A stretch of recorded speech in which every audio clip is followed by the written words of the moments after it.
Hello, in this video, I would like to show you how to upgrade this single lamp 10.4 inch sharp screen from CCFL to our LSR series LED kits. So this kit including one with LSR aluminum reflectors and SB44 series LED strips, one drivers, M610 UB.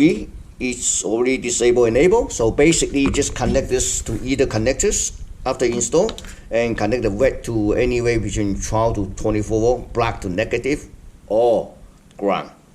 Should light up the LED screen.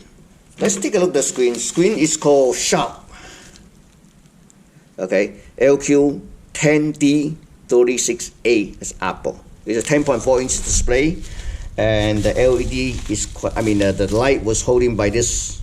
So basically you just push this thing out. You see that? Just pull it out. It's quite easy. Just pull it out.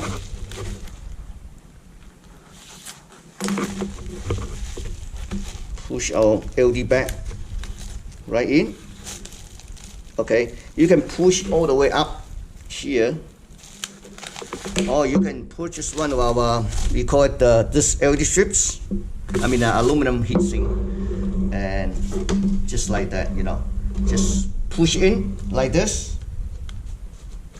So, but anyway, you don't need to. Okay, then it's already installed, and then you just secure this wires, and then connect these drivers to either one. Just apply voltage. It should light up the screens. Unfortunately, I couldn't test this one because this one has a cracked screens. Okay, that's probably less than 15 minutes. Thank you for watching.